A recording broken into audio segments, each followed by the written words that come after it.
Hop and Sting Brewery in Grapevine, Texas is a wonderful place to visit on any day of the week. They have great staff, great beer, and a wonderful environment. So sit back and relax while we review some beers.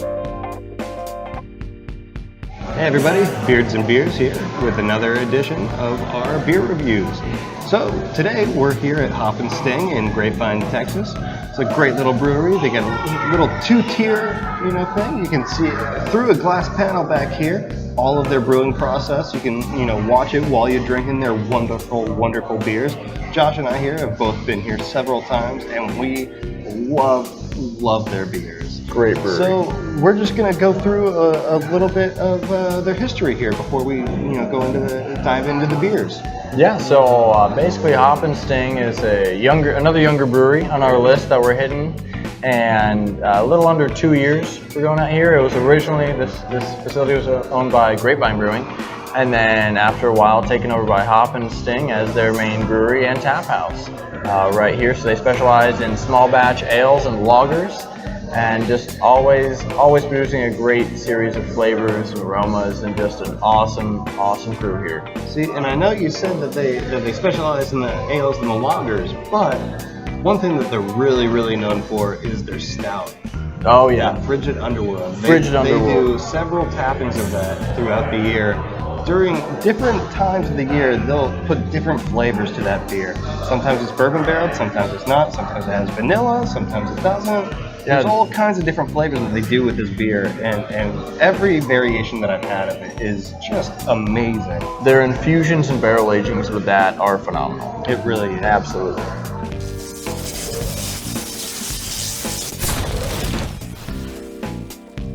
All right, so without further ado, we're just going to dive right in, and we're just going to go ahead and start off with that stout that we were just talking about, that Frigid Underworld. Absolutely. They actually have the barrel bourbon coffee stout version of that Frigid Underworld here on tap today, and that's what we got. So look at this. That is a beautiful color.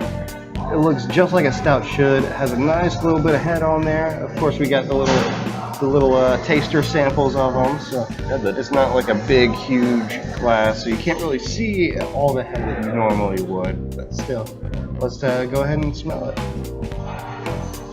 Oh, you can smell that kind of espresso-y taste, the flavor. It smells so good. It smells like freshly ground coffee. Crisp espresso, just a rich overall flavor. Love it. But you can already rich tell. But clean. You can tell from the smell that it's going to be smooth too. It's not going to be as heavy as it looks or as it feels, because it does feel pretty heavy. Just that sweet undertone. Yeah, it really rounds it well. I'm very much looking forward to this one. Let's dive in. Dive in. Cheers. Taste test. Cheers. Oh, that is so good. It has this kind of whipped kind of flavor to it, sort of like a frothy, down, like a froth. Yeah. Yeah, it's really good. It's just super clean, super just. It goes down way easy. This is an awesome beer. Fantastic. It's one of my favorites. I love the Frigid Underworld series. Every one, I've never been disappointed with a single one before. All right, Josh. So, what would you give the Frigid Underworld as a rating? Going with a 4.5. I'm gonna go with a 4.7. 4.7 beards. It's almost at a 5, but I feel like there's some room to work in there.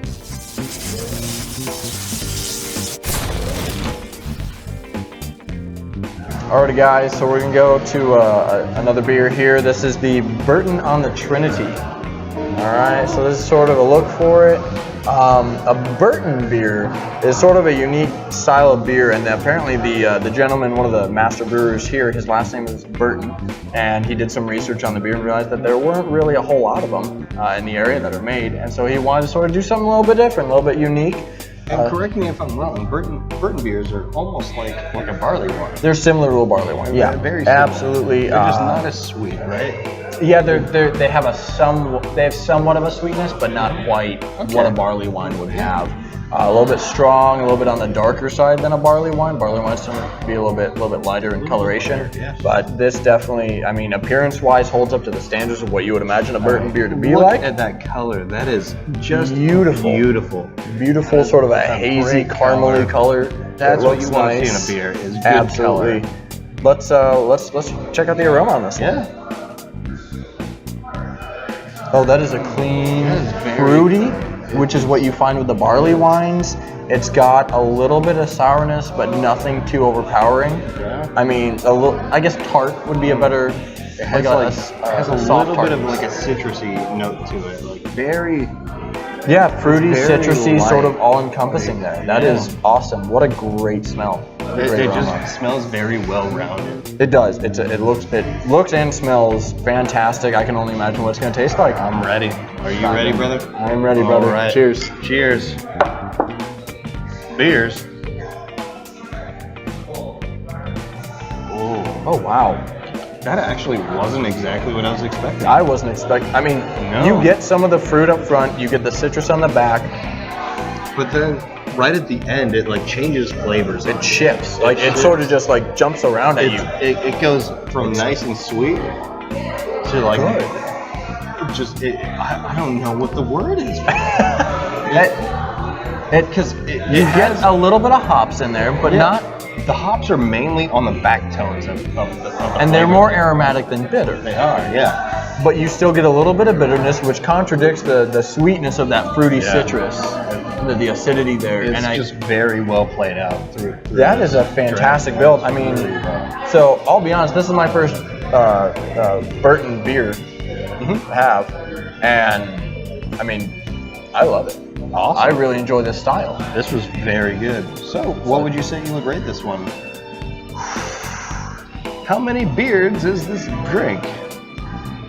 You know what? Being as I don't have a whole lot to compare it to as far as the style goes, I'm going to go ahead and give it a 4.2 beard rating. It's still fantastic, great aroma, great taste, everything. But being as I don't have enough to compare it to, maybe later it'll jump up in the scale once I have another. Yeah. But right now I'm putting this in a 4.2 beards. And I think I'm almost right there with you. I think I'm going to give it a little bit lower than that. I'm going to go with just right at a 4.0. Right at 4.0. beards. Okay. 4 beards for this drink. It's really good, but I think there's definitely some room for expansion there on the flavor. Absolutely. But I mean, for something that's not done often in the region, what a great take. What a great, unique beer to have on their It's not tap. something you see a lot in the Dallas area. You don't. And they did bottle, they were telling us they bottled between 75 and 80 of these. Mm-hmm. So for a limited time, you may be able to still grab them here downstairs. And they're cool.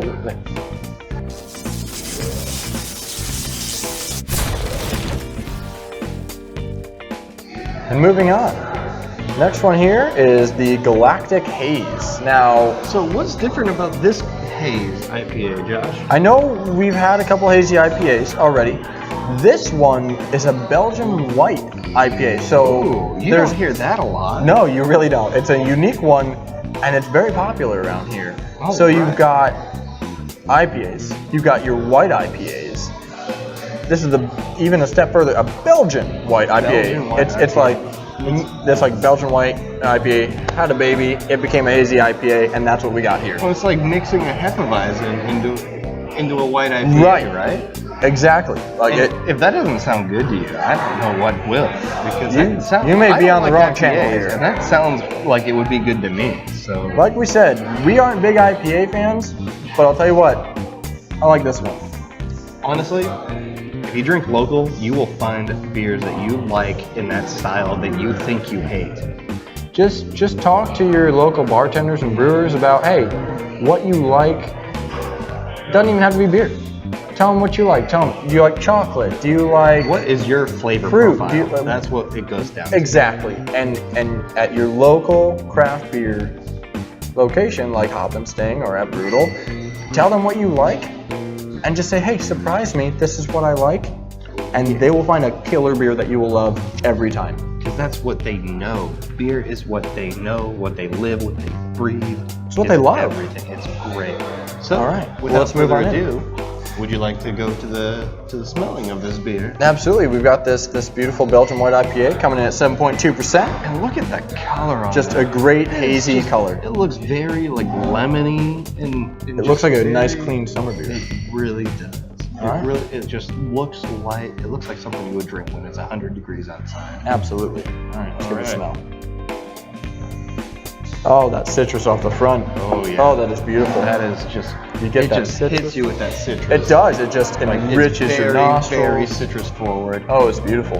I feel like there's a little bit of something else back A there. little bit of lemon, A maybe. little bit of lemon. You almost get that sort of shandy aroma. Yeah, that's exactly what I'm saying. That's what I got there. It's is that, shandy. you know, and you pull that from the Belgium side, that Belgium white. You get that sort of shandy, lemony.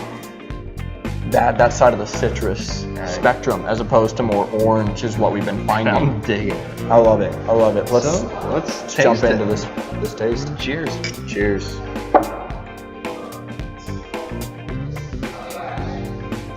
Ooh. Oh, Damn. every time. That is. I'll admit I'm biased. I've had this before. I love this beer. That is. Whoa. This is the first time I've had this. Okay. Just being clear. That took me for a spin there because I went in thinking I wasn't gonna like it because you can smell a little bit of the hoppiness in there, You can. It's got a little bit of that bitter in there. but you can't taste it.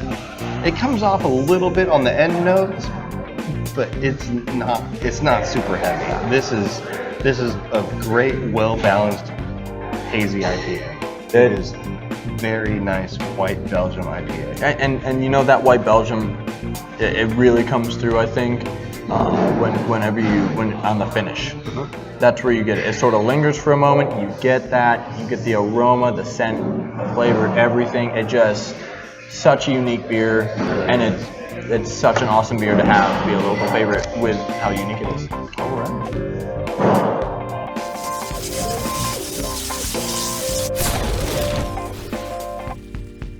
The next beer that we're going to be talking about here is the Miracle. It's a blood orange wheat. It's 5.5%, and it's great because it helps out a charity. It helps out the Miracle Leagues, which helps out kids, children with disabilities, mental and physical, to be able to go out and play baseball. That's awesome. Which is awesome. You know, every kid, whether you have a disability or not, needs to get out and be active and be part of the community. It's important to encourage that. And it really helps, you know, with that encouragement and everything. And I just really like this. I haven't had this beer. I don't think Josh has either. But we're gonna try it, and we're supporting them today. Absolutely. So let's do a little. Yeah. Oh, look at that pink coloring. Oh my goodness! It almost looks like a strawberry lemonade. It's really nice. Oh, that Oh my is God. rich. That is very rich. It almost has like a kind of like. It almost smells like a sweet tart.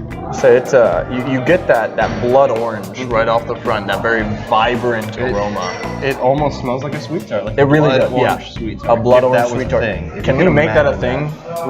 We should start. Maybe with not that. even a sweet tart, like a Smartie. It's like a Smartie. A little bit of tart, a lot more sweet. Yeah. I like it. All right, let's dive in. Taste it. Cheers. Cheers for the beers. Cheers for the beers.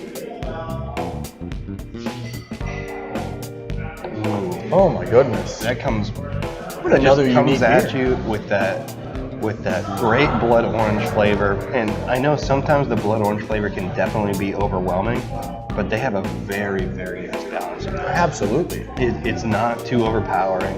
No. It's just kind of subtly there, where it's not like a LaCroix where it sounds like somebody thought of a fruit somewhere else in a different room, Right. and that's what you're tasting.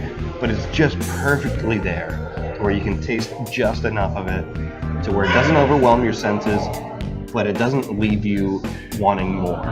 It has that great clean finish at the end, to where you're thinking, I could have another sip of this, or I could be good right now. Yeah. But either way, I will remember how amazing that tasted. But at the same time, It is so this awesome. is also a very, very good, light, crisp summer beer. And it's only But it's at nice let's and see, hot outside. 5.5% ABV, so low So you're ABV. not going to get trashed on this. Yeah, you're just gonna sip on. I mean, shoot, you could pound these things, you'd be fine for a little bit. But could. just enjoy it. And- Go to the lake. Like we said, Safely. the best part about it, you're supporting kids. Absolutely. So, And what's better than that? Drinking beer and supporting kids. All cheers to that, sir. Cheers.